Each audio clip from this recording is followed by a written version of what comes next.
The Empire of Business, Section 20, The Long March Upward.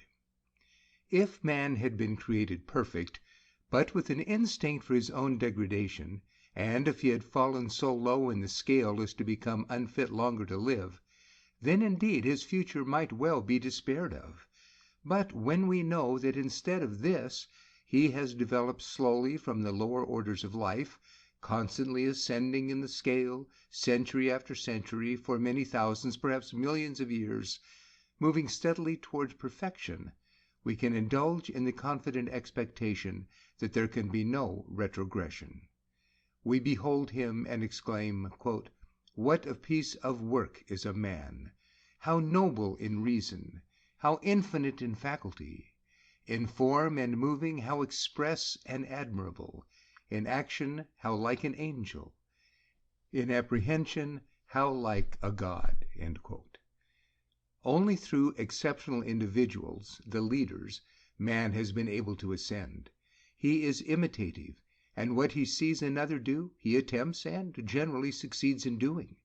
It is the leaders who do the new things that count, and all these have been individualistic to a degree beyond ordinary men and worked in perfect freedom. Each and every one a character unlike anybody else, an original, gifted beyond others of his kind, hence his leadership. Men are not created alike. On the contrary, there is infinite variety, not only in the powers bestowed, but also in their degree. For the fruits of men's lives depend as much upon the amount of the same powers shared with others as upon different powers inherited. The earth was at first only a ball of fire thrown off from our sun, no life possible upon it till it cooled. Millions of years probably elapsing before a green leaf could appear. Then, after vegetation arose, came life from the ooze of the sea, and finally from the higher order of life there was developed primitive man, of whom the Veda remains our nearest type, described as living in trees and crawling down to feed on what he can find, unable to walk upright until he gains more food as summer advances. Man lingered long in the savage state, and, like other wild beasts, his chief occupation was war upon his kind, eating as well as killing his captives. Subsequently he developed into the barbaric stage, not quite so much of the wild beast. He began building huts, sometimes cultivating the ground, always improving upon, never permanently falling so low as his predecessor. After unnumbered years of such storm and stress, we of today have become more civilized, more peaceable. The arts of peace, not those of war, our occupation. We have reached the industrial age with its problems. This we are called upon to study and discuss, never fearing that the power within us, which decrees unceasing improvement, will not enable us to continue to tread the upward path. We shall make mistakes as usual, but the human organism feels its way surely, though slowly, drawing back its tentacles whenever they touch deleterious soil, groping again until fertile ground is found, and then the next step forward is taken. Thus the organism never moves far until the right path is discovered. It is on the constant search for nutriment, and discards all that is injurious. If it now and then swallows an indigestible mouthful, it promptly spews it out. Hence its constant march onward and upward. It has never met a difficulty which it has not surmounted. It bears a charmed life. All this Herbert Spencer has clearly revealed. It is a healthful sign when there is unrest and dissatisfaction, and zealous, even extreme, advocates of change clamoring for better things and quicker march. Divine discontent is the root of progress, and even our socialistic friends, with their revolutionary ideas, stir the waters for good if we reason soberly together and test their proposed remedies before we forsake the path which has so far led our race upwards from the brute to civilized manhood. By the nature of its being, the one rule which the human race can never persistently violate is that which proclaims, quote, "Hold fast to that which has proved itself good." End quote. Complaint against our socialistic friends is not that they do not mean well. On the contrary, no class is moved by worthier impulses. Their hearts are in the right place, and one cannot but sometimes admire their aspirations. Thus Keir Hardie writes, quote, "Surely it is reasonable to hope that a day will dawn in which a desire to serve rather than to be served shall be the spur which shall drive men onward to noble deeds."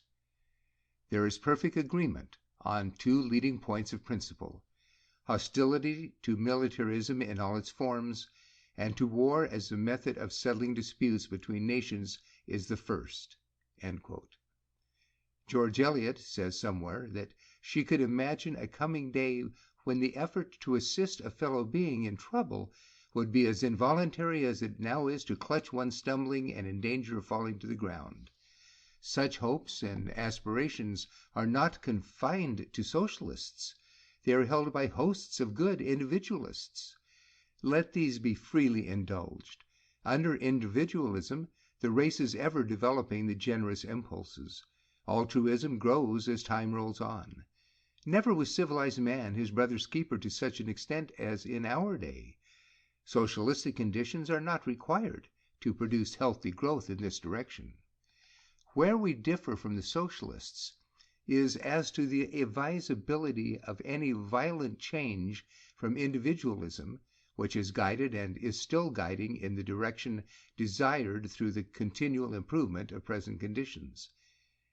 We believe that the surest and best way to obtain more service from men to their less fortunate fellows is by continued evolution as in the past, instead of by revolutionary socialism, which spends its time preaching such changes as are not within measurable distance of attainment, even if they were desirable in themselves.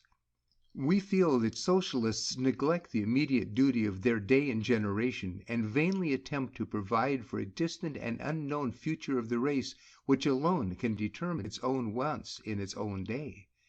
Their revolutionary outbursts alarm the timid and conservative, and hence threaten to delay and perhaps to frustrate for a generation many desirable advances, which the moderate wing of their own party ardently desire, especially in Britain. The extreme socialists themselves are one of the obstacles to substantial progress today. On the other hand, the timid and conservative must not fail to remember that grave and unjust inequalities prevail in connection with the land.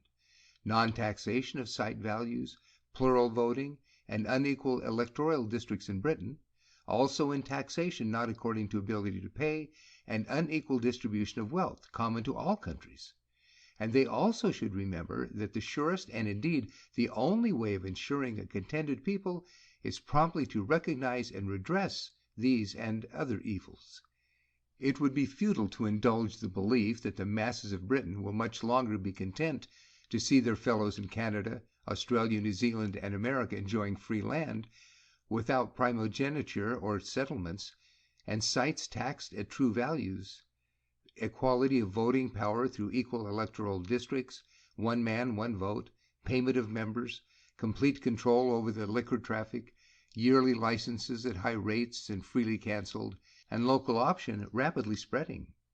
Equality with their fellows across the seas must soon become the cry, and the sooner this is granted, the better, that the steady march of evolutionary development, so fruitful in the past, so necessary for the future, may continue to hold peaceful sway in the land where freedom broadens slowly down. The pace of reform for some years has been much too slow as compared with progress in ideas. The day is coming when kindred institutions shall prevail in all the nations of our race, that which proved advantageous in one being promptly adopted by all the others. Thus shall be laid the foundations of a lasting and beneficent imperialism of race, whose influence in the councils of the world, always pleading for peaceful arbitration of disputes, will lead to the reign of peace and the brotherhood of man. One parting word to our well-meaning but, as I believe, misled socialist friends. To be born to honest poverty and compelled to labor and strive for a livelihood in youth is the best of all schools for developing latent qualities, strengthening character, and making useful men.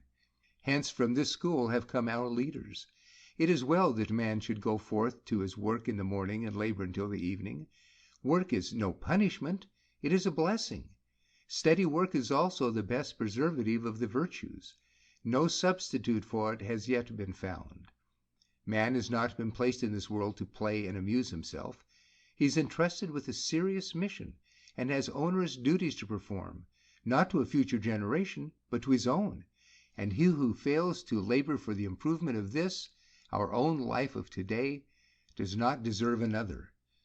To advocate speculative schemes for a future of which we can know nothing is folly, and worse, for the revolutionary ideas so rashly proclaimed by the socialists alarm sober-minded conservative men and drive them into the ranks of those who oppose the salutary reforms needed in our day, which could otherwise be easily won. Socialists evolutionary, socialists halfway, socialists revolutionary.